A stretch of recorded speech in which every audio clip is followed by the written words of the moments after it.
Hello, students. Our today's topic is about goals of a data warehouse.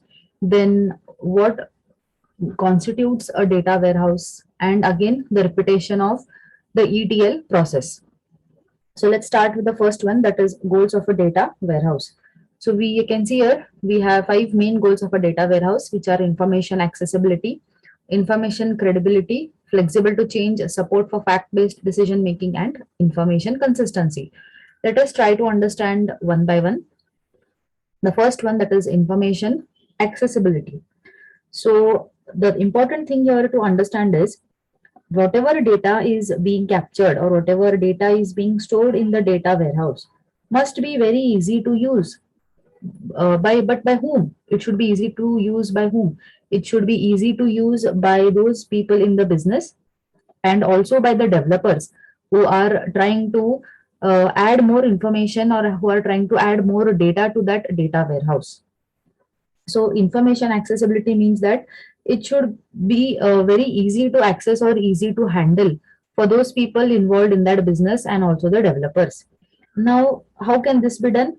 By having a proper labeling of the data. That is one easy way.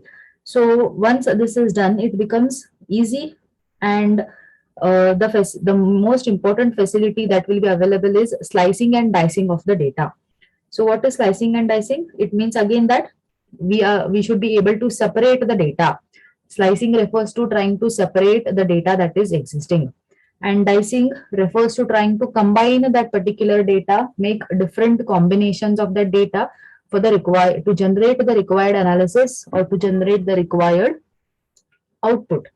So the important part in information accessibility is is slicing and dicing.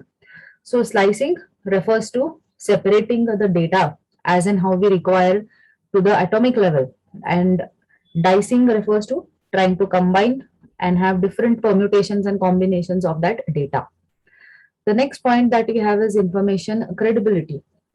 So information credibility here means that the data should be of good quality. So if you remember the example in the previous session, where in the meeting there was a product presented by our senior executive A and senior executive B, but both the data did not match. So if the information is of good quality and is complete and is properly presented or stored in the data warehouse, then in during the whenever the business is trying to access that data, the data credibility will be same information will be presented by any user who tries to access that data. So that refers to information credibility. Next part, it should be flexible to change. So we know that business means requirements keep on changing. So if the requirements keep on changing, technology changes. So as and how the technology changes, the data will also change. So that is why if the data is changing again, the tools required to access that data will also change with the changing technology. So the data warehouse should be adaptable to all these changes with the changing technology, with the changing data, with the changing requirements in the business. So that refers to flexible to change. Next one, support for fact-based decision making. So here we know that whenever we say data and when we refer to BI, most of the decisions will be carried out not on the gut feeling of the people, but by the data that is provided, the data that is analyzed. So that data acts as a fact, it acts as a figure to take certain decision. So whatever data is stored in the data warehouse should be capable of trying to help us to make the right decision, because that is going to have a bigger impact on the business. Last one, that is information consistency. So information consistency means that again, the single version of truth or the same version of the data should be available on different data sources. So along with this, another important thing is data warehouse should also provide for data security, because whatever data is maintained in the data warehouse is confidential information, and the chances of this information falling into wrong hands will make more damage to the organization. So sometimes it would be thought that it is better not to have a data warehouse because if there is no proper security, the entire data will just put the business in loss. So after this, we move to the next part of this chapter, that is what constitutes a data warehouse. So as you can see in the first point here, how the data comes and how it is uh, moved from one perspective to another perspective, and how it is filtered and then how it is put in the data warehouse. So operational source systems, then data staging areas, data presentation areas, and data access tools. So we shall see all these one by one. So what is the process here? So data from the operational system flows into the staging area, and here in the staging area it undergoes the transformation and is then presented. And how can it be presented? It is going to be presented with the help of different data tools that are available. So let's understand the first one, that is operational source systems. So these systems are basically those systems which are generating the data. So what could be these systems? This could be our systems which have a transaction, or the OLTP, which are carrying out those transactions, or could be the operational data. So these basically act as sources, or the sources who generate the information.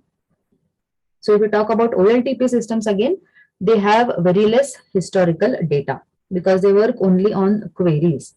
So these are the sources for data. So you can see that they maintain transactional or operational data. They are outside the data warehouse. Definitely OLTP systems are different from OLAP, and they maintain the data like customer database, sales database, and product database. So all these examples will only make it more clear that these are nothing but our OLTP systems. The next one we have is the data staging area. So basically this data staging area is that area wherein we are trying to generate, or we are trying to have the extraction of the data from the operational source system. So we are trying to generate the actual data which we need to store it in the data warehouse. So the staging area means we are trying to extract the data and generate the data that is needed to store in the data warehouse. So here in the staging area, the major or the popular process of the ETL is carried out. So ETL, again, we know that we have already gone through this lot many times: extraction, transformation, and loading. So during this process of ETL, again, we are able to check on the quality of the data. Then the data presentation area, basically this is the interface where the data is going to be interactive with the user. So this is like the presentation layer. So what is important here is how, in what way is it presented to the user, or how is the interface. So again, it could be the dashboards, the most simplest and the easiest way in which the user can interact or have a glance at the data. So you can see it is a collection of data marts, and we have seen what are data marts. Basically, data marts are smaller groups or smaller units of the data that collectively form the data warehouse. Then data access tools, the last part. So this basically is the tools are those which are trying to help us to present our data. So they could be various reporting tools or data mining applications which are helpful for the trend analysis or for prediction or trend prediction. So again, the process of ETL in short, what is the process of this ETL, to be mentioned in 3 points, that is extracting the data from different data sources. So what could be the different data sources? So different data sources could be again the OLTP systems. Then also the data is existing in these different data sources in different heterogeneous ways.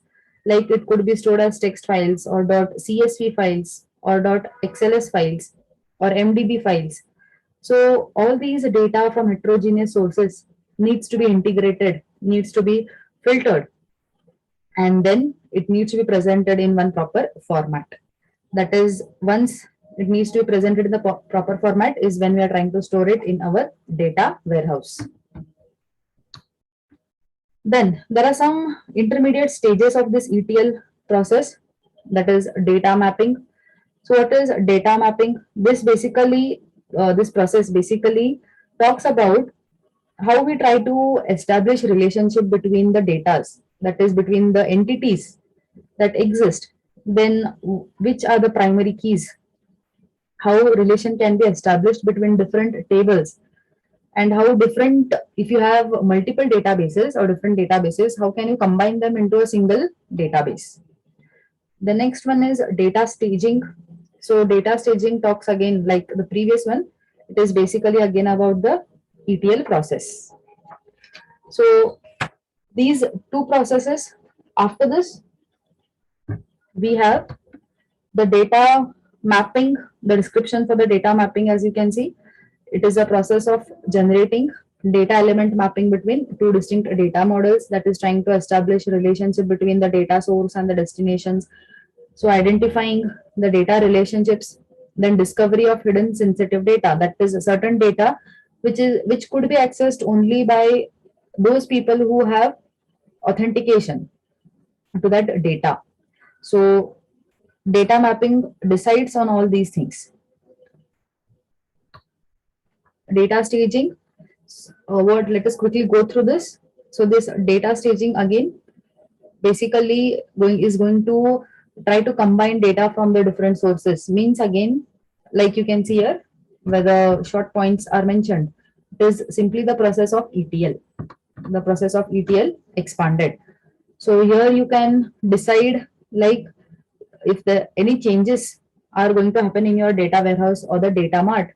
So all that, again, the process of ETL affects when the data is changed. So those activities that are carried out will be in this data staging area.